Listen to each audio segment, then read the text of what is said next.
नमस्कार दोस्तों, मेरा नाम है अंकित और आप देख रहे हैं जय महाकाल चैनल। इस वीडियो को अंत तक देखिए ताकि आपसे कोई जानकारी मिस ना हो। इस वीडियो को लाइक कीजिए। मोदी जी बिहार की मिट्टी से गरजे हैं। उन्होंने बोला इस बार हम पाकिस्तान को छोड़ेंगे नहीं, सबक सिखाएंगे। कैबिनेट कमेटी सिक्योरिटी मीटिंग के बाद तगड़ा एक्शन लिया जा रहा है।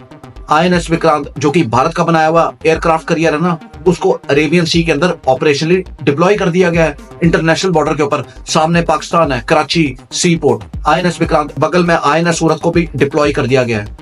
और आईएनएस सूरत से एक मिसाइल भी टेस्ट की गई है इंटरनेशनल बॉर्डर के ऊपर। हैप्पी दिवाली शुरू कर दी गई है।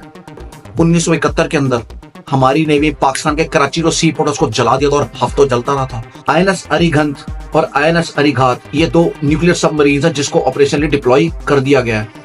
ये ऐसी न्यूक्लियर सबमरीन है, इसकी खबर नेवी के बड़े बड़े अफसर्स को भी नहीं है क्योंकि इसकी मूवमेंट इतनी सीक्रेट रहती है। राफेल हेलीकॉप्टर्स, इनकी एक्सरसाइज शुरू हो गई है सेंट्रल इंडिया के अंदर। आप कहोगे सेंट्रल इंडिया के अंदर एक्सरसाइजेस क्यों हो रही हैं? लड़ाई तो बॉर्डर के ऊपर है। जब बालाकोट स्ट्राइक हुई थी तभी भी एक्सरसाइज सेंट्रल इंडिया के अंदर की गई थी। पाकिस्तान में तो शुरू हुई है, कश्मीर के अंदर भी कार्रवाई शुरू हो गई है। जिन्होंने इन आतंकवादियों को सपोर्ट किया, खाना दिया, रहने को जगह दी, जो इन्फॉर्मर्स हैं उनके खिलाफ कार्रवाई की जा रही है। और जो आतंकवादी हैं, एक की तो वीडियो भी सामने आई है, आसिफ जो कि त्राल का रहने वाला, उसका घर को तबाह कर दिया गया है। फौज कार्रवाई कर रही है एक तरफा। मोदी जी डिप्लोमेट से मिल रहे हैं, इसराइल समेत और कंट्री से, और इनका काला चेहरा बता रहे हैं कि जो इन्होंने कश्मीर में किया है। पाकिस्तानी थर थर कांप रहे हैं। उनको ये नहीं पता लगा हमला होगा कहां से, जमीन से होगा, आसमान से होगा या जल से होगा। सुनने में आ रहा है आसिम मुनीर भी निकलने की तैयारी में है पाकिस्तान से। इनका मीडिया, पार्लियामेंट, डिफेंस मिनिस्टर एक ही धमकी दे रहा है, हम भी न्यूक्लियर पावर, हम न्यूक्लियर वॉर कर देंगे। ये डराने की कोशिश कर रहे हैं दुनिया को। वो ये कह रहे हैं कि थर्ड वर्ल्ड वॉर हो जाएगा क्योंकि भारत और पाकिस्तान दोनों न्यूक्लियर पावर है। इनकी मीडिया ये भौंक रही है। यूक्रेन रशिया का वॉर था, रशिया अफोर्ड कर सकता था यूक्रेन पे वॉर करना क्योंकि रशिया न्यूक्लियर पावर है, यूक्रेन नहीं है। इजराइल अफोर्ड कर सकता था हमास पे हमला करना क्योंकि इजराइल न्यूक्लियर पावर है। तो ये ऐसे गीदड़ भपकियां दे रहा है क्योंकि इनको पता है भारत इस बार इनको छोड़ने वाला नहीं है। इस बार भारत इनको ठोकेगा। ये सारी रात इन्होंने आतंकियों की मूवमेंट की है कि किसी तरह अपने आतंकियों को छुपा दिया जाए। इनकी जो एयरफोर्स है सारी रात वो हरकत करती रही कि भारत कहीं अटैक ना कर दे। इतना खौफ है इस टाइम इनके अंदर, इसीलिए इस तरह के इनकी तरफ से बयान आ रहे हैं। ये घबराए पड़े हैं। हमारी मीडिया बोल रही है एलओसी में पाकिस्तान ने फायर किया है इसीलिए भारत ने फायर किया। नहीं, भारत ने ठोका इनको, उन्होंने कोई फायर नहीं किया। सीज फायर वायलेशन का उल्लंघन हमने कर दिया। ये दोगले कितने मैं आपको बताता हूँ। इनका सिटिंग प्राइम मिनिस्टर है इशक डार, उसने बोला ये हमारे फ्रीडम फाइटर्स थे। जिन जिहादियों ने नाम पूछ पूछ के हिंदुओं को मारा वो इनका फ्रीडम फाइटर है। ये सरप्राइज होने वाली बात नहीं है। इमरान खान ने भी एक बार ही बोला था ओसामा बिन लादेन हमारा हीरो है। अब मैं पाकिस्तानी तुमसे पूछता हूँ, तुम टीवी पे आके कह रहे हो बड़ा कंडम करते हैं इस हरकत को, तो बड़ी गलत हरकत हुई है।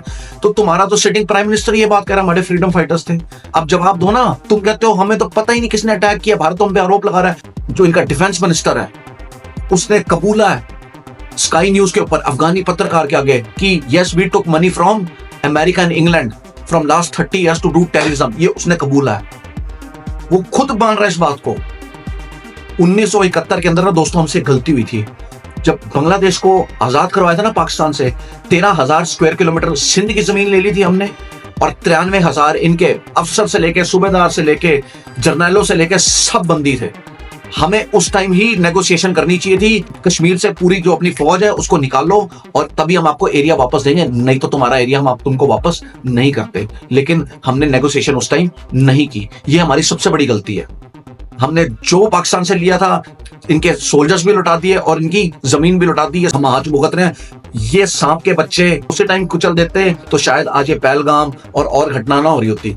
हमने शिमला एग्रीमेंट कैंसिल कर दिया। Thank you very much. Shimla agreement है दोनों कंट्रीज एक दूसरे की टेरिटोरियल एग्रीमेंट की, नेशनल इंटीग्रिटी की और इक्वालिटी की रिस्पेक्ट करेगी। लेकिन पाकिस्तान ने शिमला एग्रीमेंट जो कि 1971 के अंदर साइन हुआ था, इंदिरा गांधी और जियाउल हक, कहा था कि एलओसी की जो बाउंड्री है वो वैसी वैसी रहेगी। ना पाकिस्तान इंडिया के ऊपर कब्जा कर सकता है, ना इंडिया पाकिस्तान की जमीन पे कब्जा कर सकता है, यानी कि एलओसी मेंटेन रहेगी। पर पाकिस्तान ने हर बारी वायलेशन की क्योंकि इनकी कोई इज्जत तो है नहीं। 1999 में कारगिल में इन्होंने वायलेशन किया, ये भारत के अंदर आए। 1984 में जब सियाचिन के अंदर आए तब इन्होंने वायलेशन किया। लेकिन हमारी रेपुटेशन है दुनिया के अंदर, इसीलिए ना हमने कभी भी शिमला एग्रीमेंट का वायलेशन नहीं किया। आज ये कह रहे हैं हम मानने से मना करते हैं। थैंक यू वेरी मच, हमें भी यही चाहिए था दोस्तों। ये शिमला एग्रीमेंट का कागज था जो हमें रोक रहा था। हम एलओसी क्रॉस कर सकते हैं, इनकी पोस्टों पे हम कब्जा कर सकते हैं, पीओके पे हम कब्जा कर सकते हैं। जो कागज रोक रहा था हमें इंटरनेशनली, आज वो कागज इन्होंने हटा दिया। हम आज तक इंदिरा गांधी की उस साइन की रिस्पेक्ट कर रहे थे। पीओके तो हमारा ही है ना, हम पाकिस्तान के एरिया की तो बात नहीं कर रहे। ठोको, पोस्टों पे कब्जा करते चले जाओ और एंड तक कब्जा करते चले जाओ, छोड़ना नहीं इनको। इस बारी कुछ ना कुछ बड़ा होने वाला है। जिस तरह डिप्लॉय हो गया INS विक्रांत, हमारे राफेल की एक्सरसाइजेज हो रही हैं, सबमरीन्स डिप्लॉय हो गई हैं।